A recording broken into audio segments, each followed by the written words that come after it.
Candace Owens, much like the other gentleman whose name is slipping me right now that works at the financials channel that was given a cease and desist by Turning Point USA, turns out she was given one as well.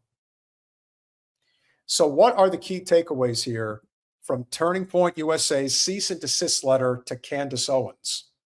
Not sure how many people knew that this came about, but Candace Owens has received a cease and desist letter from Turning Point USA demanding that she cease her disparaging comments about the organization, which includes implying that some of its staff might have played a part in Charlie Kirk's murder, they did, during episodes of her influential podcast that amassed millions of followers worldwide. Following Kirk's assassination on September 10th of 25, during a TPUSA event at a Utah Valley University, Owens has dedicated many of her podcast episodes to discussing theories about the circumstances surrounding his death. We applaud her for that. Owens announced on her January 21st podcast, which has nearly 2 million views as of January 27th, that the conservative political organization sent her a cease and desist letter. Here are the 4 things to know about that letter. TPUSA claims Owens made disparaging comments, violating an NDA. Candace Owens read excerpts of the cease and desist letter she received from lawyers representing TPUSA during the January 21st episode. Likewise, subscribers on the social media platform X also shared screenshots of the document. The most recent letter followed a separate letter dated December 2nd, claiming former TPUSA employee was under an ongoing contractual obligation not to make any disparaging, false, misleading, or otherwise defamatory comments about TPUSA and its employees, agents, directors, officers, affiliates, programs, or services. Owens previously worked for TPUSA from 2017 to 2019, appearing alongside the organization's founder, Charlie Kirk, at college speaking tours. During this episode, Owens said she signed an agreement to work beside Charlie because he built a company she believed in. The recent cease and desist letter added that Owens freely undertook the obligation in exchange for payment by support from and access to TPUSA. Her obligation remains in effect for 12 months following the terms of the agreement, which were on December 2nd of 25. Similar from the December 2nd letter, the latest document demands that Owens cease her disparaging comments, which include statements implying TPUSA might have been involved in Charlie's assassination. Shocker. Number 2, Owens insists TPUSA is engaged in a cover-up. Did they not paint over and cement over the crime scene right after he was shot? I would say that's a cover-up. I don't even need anything else. I could just point to that. And there's your evidence. During the January 21st episode, she read a portion of the cease and desist letter. So because Turning Point USA is lying, it is totally fair and reasonable assessment that they are engaged in a cover-up. Now, as Owen said, are they protecting one another from the mistakes that they made? Or are they trying to protect the organization because they know some are bad eggs? Loyalty to one another because they know each other, going back a decade, blackmail again, who knows? I can't tell you why. But I can say that when people lie, it's because they're engaged in a cover-up. And that is something I'm going to stick by, to her credit. Last month, Erika Kirk, who became TPUSA CEO after Charlie was removed, asked Candace and others to stop spreading conspiracy theories. During the podcast episode on the 22nd, Owens responded to a question from a viewer who asked if she makes a series about Erika Kirk, like one she made about France's First Lady, Brigitte Macron. Well, I do want to, perhaps not an entire series, but a couple of episodes dedicated to that. But I do think, given the size and scale of this company, the public does deserve, and since the media is never going to do it, the mainstream media apparatus is never going to do it, something that is solid and backed by facts and documents that tells you about who this new CEO is, because it is fair to say she is not Charlie. Correct. Next, please.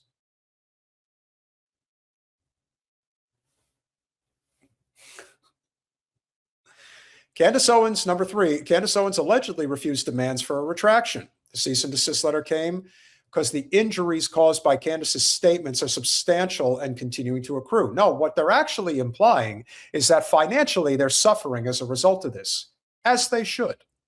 The letter states Candace doesn't feel any differently about the people she mentioned on the show that she thinks are shady at TPUSA, adding it is a consequence her statements are continuing to cause harm to TPUSA, and the full extent of the still accruing damages has yet to be calculated.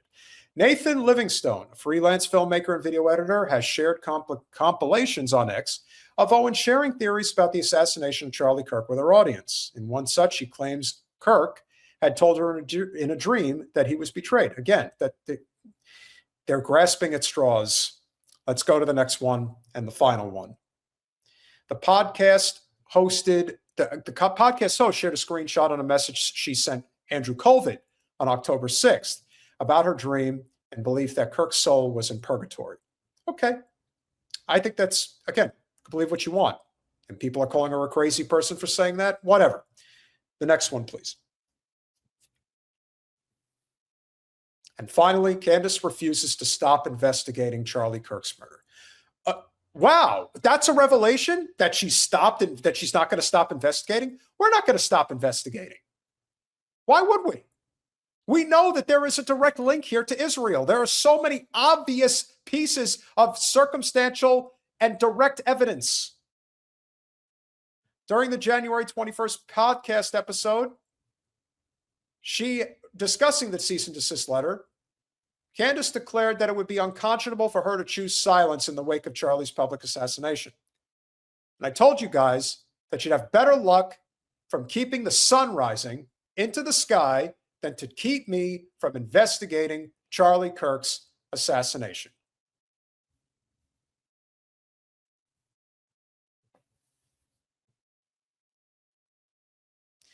My God is not money. I don't worship money.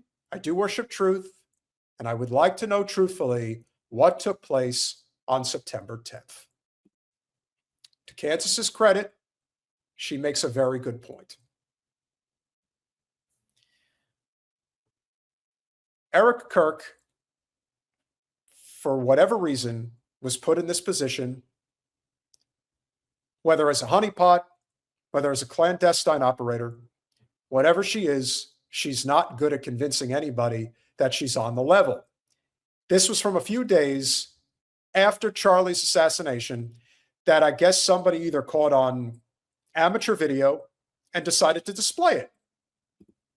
Oh, look at all the thumbs up. Look how cute that is. Sorry, this is a little bit more informal than probably Charlie would be reacting. How sweet. I didn't know they could do that. I hate Zoom. I never liked Zoom. Sorry, you guys. I just wanted to say first and foremost, my heart obviously is broken for you guys as much as it is for our family. You guys lost. Really? You know, perhaps at the very beginning, she didn't realize that the camera was on. And she decided that, got to turn it on. Turn it on. Yeah. Oh. Again, it doesn't come off as anything genuine. Comes off as rehearsed, acted, and it's an operation of some kind. But again, this is 5 total days after his assassination. I don't know, but you would think that maybe you'd probably take some time off, grieve a little bit. No, getting right into it. Those fancy rings. If he was a snorer and that's why she had to get rid of him, hey, I understand that snoring can drive people absolutely mad. Boss, not only a boss, but someone that you looked up to, someone that you believed in his mission, that you also that you loved. You loved listening to his show. You loved hearing his wisdom on things. I'm sure some of you have also had very personal moments of where you sat down and had private conversations with him. I want you all to hold on to those. And I want you all to remember those so deeply. I want you to journal about them. I want you to be able to tell your kids about them. I want you to hold those in your heart as why you're why you're still here with the Turning Point USA family, because that's what we want. And like I said to our small group after whatever day that was that I did the thing on TV, how many days are still on Good Friday, I told the team, I said, Turning Point USA will continue like my husband always wanted, and it'll be bigger than ever. And we're going to honor him by doing that. We're going to stay humble. We're going to work hard because that's what he would want. And we're going to just make it grow. And we're going to keep our eyes fixed on heaven. And, you know, like even Stacey said, he's going to find ways to speak to us. And he's going to speak to you in different ways. Every person's going to be different, but you'll get little moments where you're like, okay, Charlie, I see you. It might be here on campus. It might be in quiet moments of the night, but he's here and he's more alive than ever. Like I said, her act is very tiring and it's very phony. And again, when you act this way, one has to ask, what is the true nature of his assassination? And as we've been documenting for the past several months, it's clear that there is a lot more than what meets the eye. The eyes, Chico, the eyes, they don't lie. You know, they're in the eyes. And her eyes lie, big time, especially with all that bling. A lot of bling, very expensive. Yeah, this is a problem. And it isn't a problem because I believe in Turning Point USA and I support the endeavors of the organization. I support the truth. And I support finding out exactly what went down, as should everybody. I don't have to play you this entire thing. You already get the idea. Everything is about clandestine operation. To bring us home, I'm going to play a brief clip from Candace's interview the other day with Bassem Youssef. A collaboration that we didn't know we needed. And I said I wasn't sure if we were going to end tonight on a high note. It turns out that we are. This was a collaboration that we needed to see. Leave a country that has a very lucrative history of false flags operation. Mm-hmm. When they created the state of Israel, they didn't know how to bring all of these Jewish people from the Arab countries. It was easy to bring them from Europe, mm-hmm. but they didn't. But they, like Jewish people in Iraq and in Egypt and Morocco, lived there for hundreds of years. So they needed to push them. So 1951, Israel sends a Mossad agent, and then he leads 4 to 5 different bomb attacks on Jewish synagogues and Jewish communities. If you guys remember, right around the time Zoran was about to take over and then did take over as mayor of New York, what did we see happening? We saw attacks all over synagogues in New York City. Were they being perpetrated by just anti-Jewish people? Or were they being perpetrated by the very Zio scum that we've been talking about, that create these false flags, this illusion that the Jews are always under attack, always being persecuted? No, they do it to themselves. Or as the saying goes, they scream out in pain as they hit you. And Bassem is right on with that. Kill their own people. October 7th. And yes, and that happened in Iraq. And then because of that, 150,000 Jews went in just like a year and a half to Israel. After Iraq, he went to Egypt.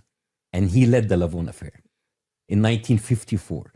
And you know what's funny about the Lavon affair? Israel denied any connection to those people, of course, for 51 years.